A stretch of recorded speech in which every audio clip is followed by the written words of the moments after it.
ფოთის მუნიციპალიტეტის საკრებულოს დღის წესრიგის მესამე საკითხმა დებატები გამოიწვია, რომელიც ადგილობრივი მოსაკრებლების შემოღების ოდენობის განსაზღვრას ეხებოდა.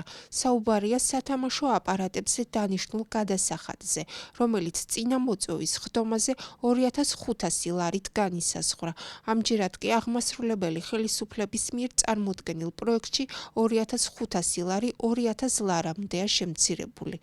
აღნიშნულ გარემოებას უარყოფითად ფრაქცია პატრიოტები უკეთესი მომავლისთვის თავმჯდომარე მალხაზ ბუკია გამოეხმაურა. მისი თქმით, მოკლე ვადებში ბიუჯეტში ცვლილებების შეტანა არ უნდა ხდებოდეს. ბიუჯეტი მივიღეთ სულ ეხლახან იანვრის დასაწყისში, გამომდინარე აქედან ქვედაზღვარი იყო 2000 ლარი, დაისვა კითხვა მაშინაც, ანუ წინა საკრებულოს ხდომაზე დაისვა კითხვა, რომ რატომ არა 2000 ქვედაზღვარიდან, რატომ არ უნდა დაგვეწყო და რატო ავიღეთ საშუალო არითმეტიკული ახსნა მერიის მხრიდან ამ საკითხისა იყო ის, რომ ანუ მათ შესწევდათ უნარი იმისა გადახდილიყო 2500 ლარი და დაახლოებით 10-15 დღის შემდეგ ჩამოდის იგივე საკითხი უკვე ქვედაზღვარზე დაყვანილი.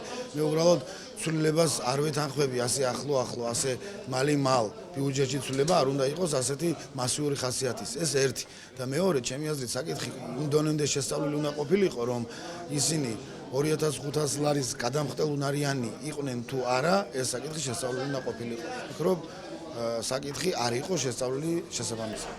აღმასრულებელი ხელისუფლების წარმომადგენლის თქმით, ეს გადაწყვეტილება ინდმეწარმის მიერ შემოტანილი განცხადების საფუძველზე მიიღეს. საკითხთან დაკავშირებით ქალაქის მერიაში შემოსული იყო ოპერატორი კომპანიის განცხადება, რომელშიც აღნიშნული იყო, რომ რესპუბლიკის მასშტაბით ფოთში განხორციელდა მოსაკრებლის და დაახლოებით 70% და აღნიშნულმა ოპერატორმა მოითხოვა თანხის კორექტირება.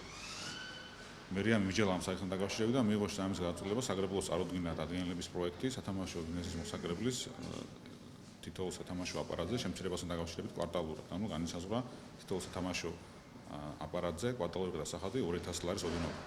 მოგეხსენებათ, მოსაკრეების შესახებ საქართველოს კანონით გათვალისწინებულია აღნიშნული მოსაკრებლის ქვედა და ზედა ზღვარი, შესაბამისად ქალაქში გამოყენებული იქნა აღნიშნული კანონით გათვალისწინებული ქვედა ზღვარი თითოეულ სათამაშო აპარატზე 2000 ლარის ოდენობა. საკრებულოს მესამე მოწვევის ხდომაზე დღის წესრიგის სამივე საკითხი მიუხედავად არსებული უთანხმოებისა საკრებულოს წევრებმა მაინც ერთხმად მიიღეს. დღეს იყო მოწვეული 2017 წლის მესამე მოწვევის ხდომა, რომელიც საკითხიც განსაზღვრული იყო ბიუროს ხდომით 4 საკითხი. ბიუროს გადაწყვეტილებით ერთი საკითხი ამოღებული იქნა შემდეგი ხდომისთვის გადადება მოხდა შემდეგი შესწავლის მიზნით. აქედან გამომდინარე სამი საკითხი განხილული იყო, რა თქმა უნდა კამათის იყო, მშილობებიც იყო და სამივე საკითხი მიღებული იქნა დადებითად საკრებულოს წევრების მიერ. საკრებულოს მესამე მოწვევის ხდომას 12 საკრებულოს წევრი ესწრებოდა.